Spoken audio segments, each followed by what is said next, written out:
Good morning and welcome to our morning meditation on this May 21st. Today we have Reverend Chris Kell continuing her exploration of angels, and today she is discussing Archangel Michael. Enjoy. John Calvin, back in the Reformation, said, "The angels are the dispensers and administrators of the divine beneficence toward us. They regard our safety, undertake our defense, direct our ways, and exercise a constant solicitude that no evil befall us." There's a lot of famous people in our theological history who have talked about angels. It really, last time, Kathleen, we talked about where I was getting this information. So it's really a combination of these historical figures who have written as church doctors and church theologians, and a more contemporary outlook, which usually comes through the intuitives and spiritual teachers that I mentioned last week. So the first part of this is based pretty much on what has been written by these church people.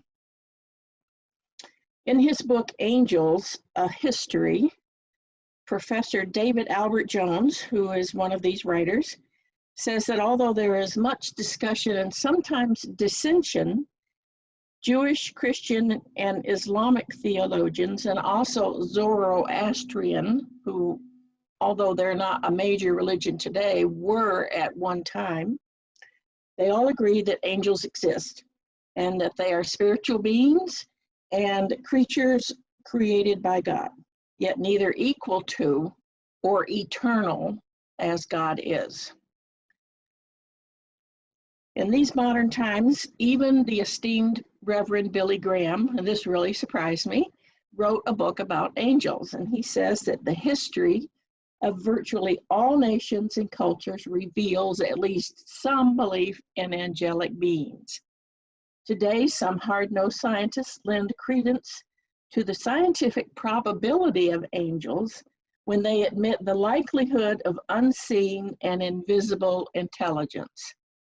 Those who take the Bible at full value cannot discount the subject of angels as speculation or hollow conjecture. After all, the scriptures mention their existence almost 300 times. I had no idea that they were mentioned that many times in the Bible. And I think that if, looking back today at the study of quantum physics and some of the other things, people who take pictures of unseen phenomena give credence to what Billy Graham said back in when he wrote this book, which was early 2000s. So you can see that even science is catching up with the theory about ethereal beings. Archangels, there's a lot more written about angels than specifically archangels, but archangels are the messengers of God. The term is derived from the Greek phrase, the greatest messenger of God. Arch means the first or the greatest, and angel means messenger of God. Michael's name is Hebrew, Mikael, for who is like God. And so Archangel Michael means the greatest messenger who is like God. Pretty important stuff. However, this does not mean he is God, or that we should pray to him as we would pray to the divine. Rather, he is one who brings pure messages from God of love and wisdom and power directly to us from Spirit. Historically, we know the most about Archangel Michael. He's the main leader of the archangels and oversees the guardian angels. He is said to be the angel closest to the divine and is designated as the prince of the heavenly hosts. Archangel Michael is one of 3 angels actually named in Scripture and most spoken about in Jewish, Christian, and Islamic texts. He is envisioned as standing to the right of the throne of God and is considered by many religious scholars to be the right hand of God, representing mercy, loving kindness, open-heartedness, and caring. However, he is also the warrior. He is the one that threw down Satan and tossed him into hell. So he's both fierce and loving, which, if you think about it, are really characteristics of God.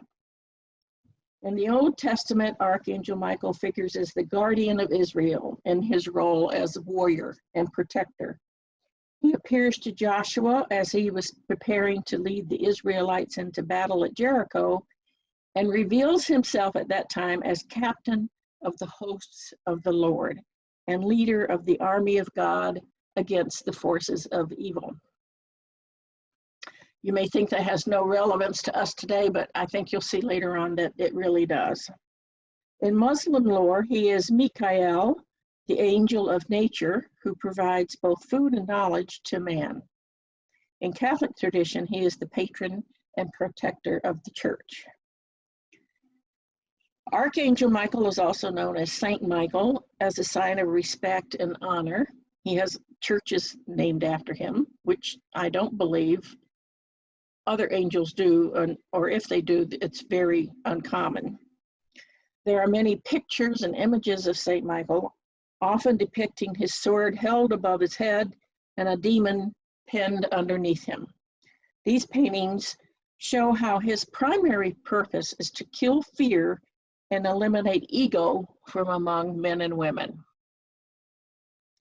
So you may ask why we might call upon Michael instead of talking to God directly.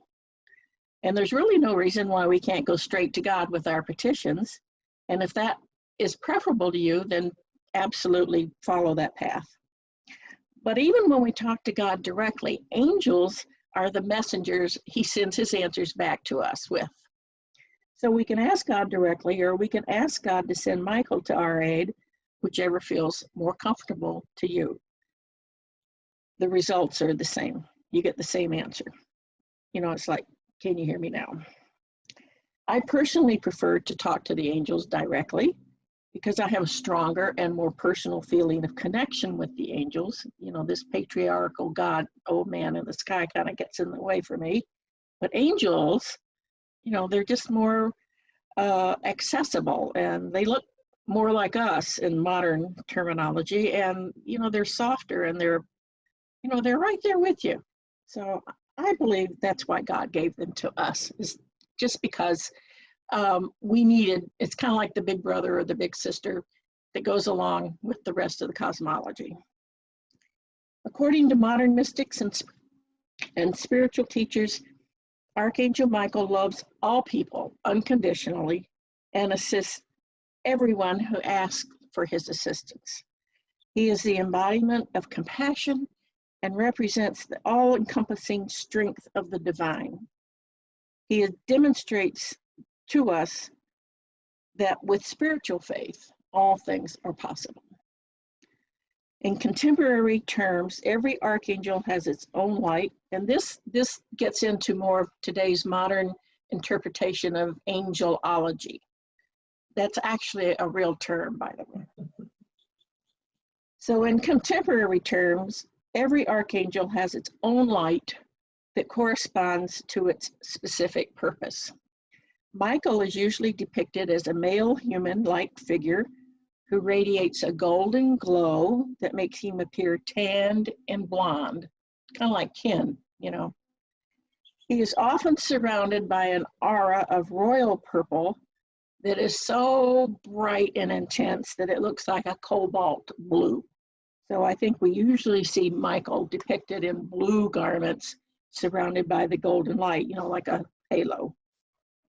Although those are kind of out of fashion now. Those who connect with Michael often report seeing sparkles and flashes of bright blue or purple, even to the point where some people go to the eye doctor to say, what's wrong with my eyes? I keep seeing all these flashes. And then they find out it's just Michael. Archangels also have their own specialties and many special powers. Michael is the archangel of protection, peace, safety, clarity, and moving forward.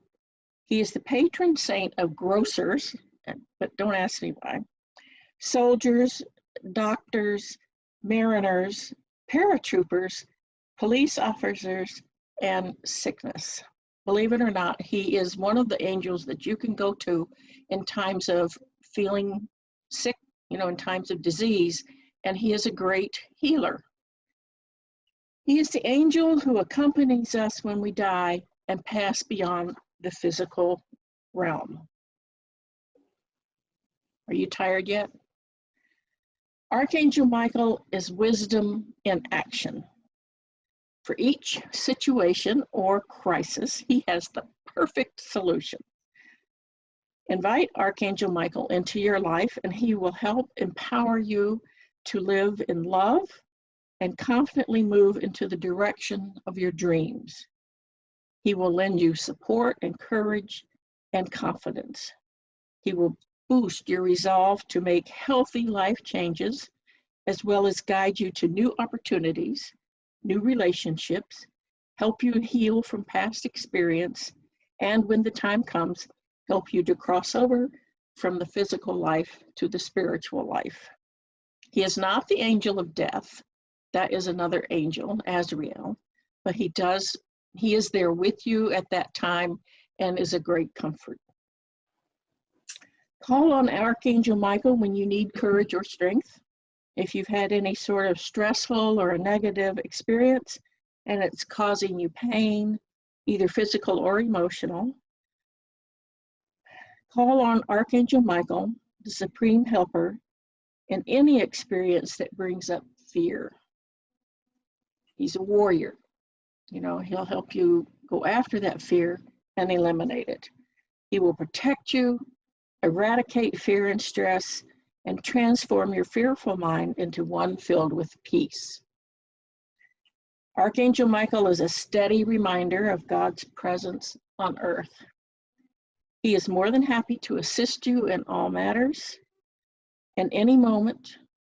However, he will honor your free will and will not interfere, as no angel will, except in critical life or death situations. You've probably all heard stories about how the angels have come to the aid of some poor person who, whose car falls on them or, is being attacked by somebody. All kinds of stories are out there.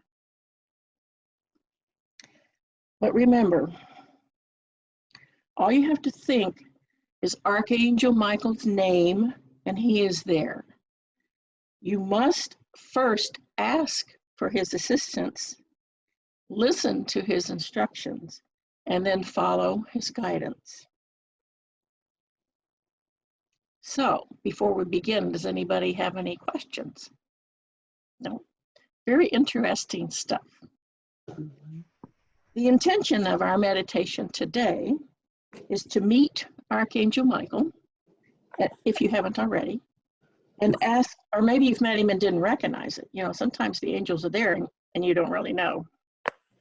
So open your minds and ask for his companionship and guidance and protection on our spiritual path. So let us begin.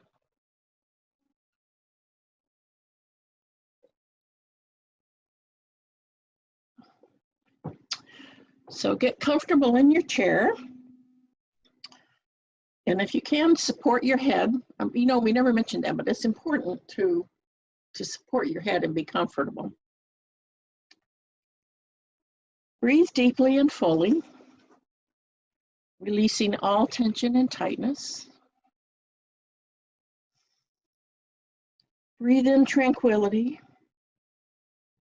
Exhale any turmoil you are feeling in your mind and body. Take another breath, hold for a couple of seconds, and release. As you breathe, imagine little roots going down from the soles of your feet, pushing down into the ground below you, allowing you to feel safe and connected to the earth. Now see a golden light pouring down around you. Imagine you are sitting within a golden circle of this loving light.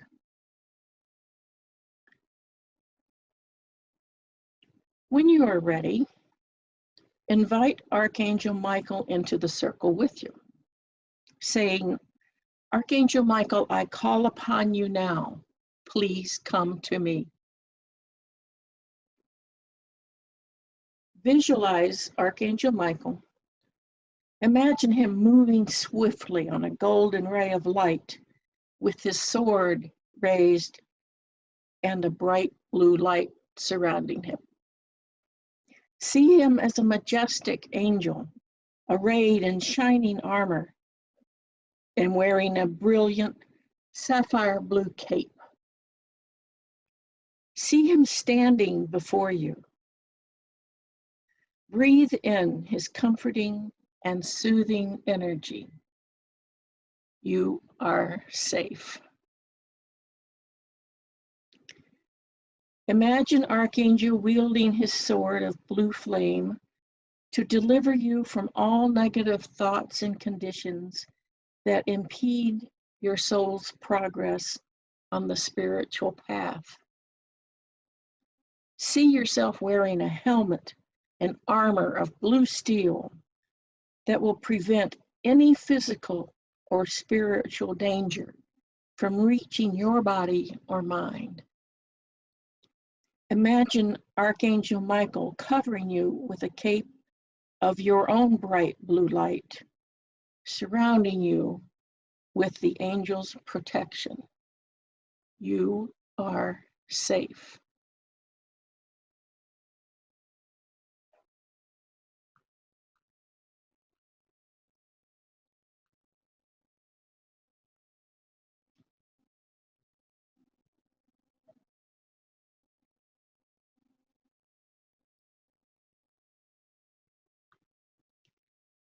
Ask Michael to assist you in releasing any attachments to fear and to people, places, or things that no longer serve you.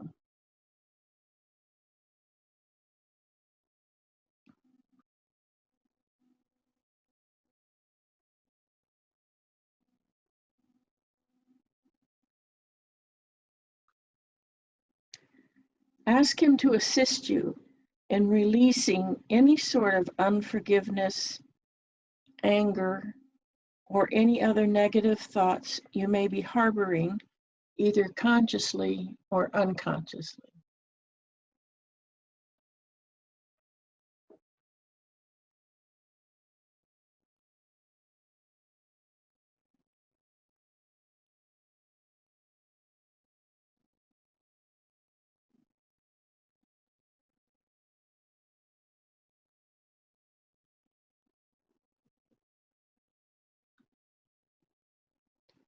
Ask Archangel Michael for the strength and courage to follow your divine life path. Ask him to empower you to live in love, confidently moving in the direction of your dreams with confidence. Ask him to protect you, to be your bodyguard as you go through your day.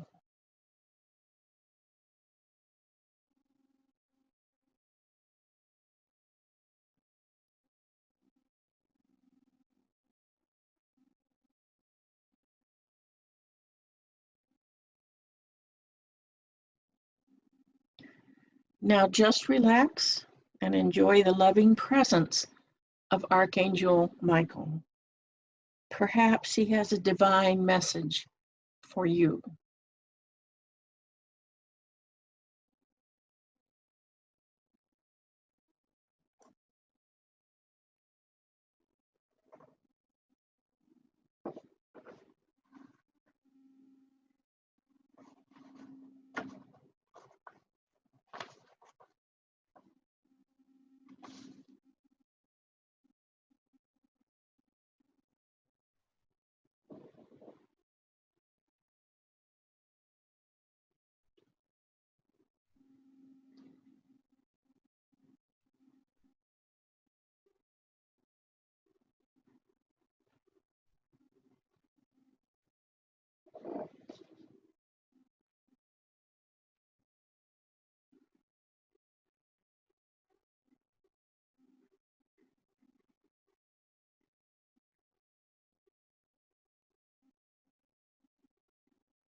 As we come to a close, thank Michael for joining you today.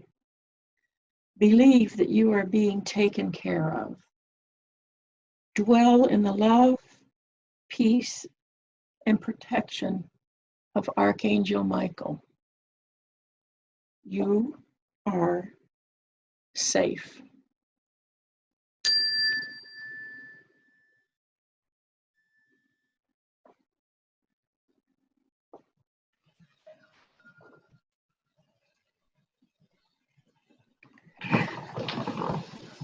Today's prayer is Psalm 91, verses 9 to 13. If you say, "The Lord is my refuge," and you make the Most High your dwelling, no harm will overtake you, no disaster will come near your tent, for he will command his angels concerning you to guard you in all ways.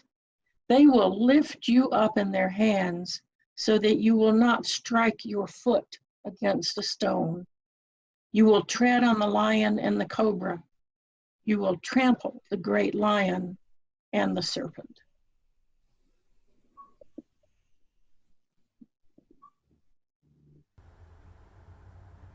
Thank you so much for joining us. I hope you have a wonderful day, and we'll see you next time.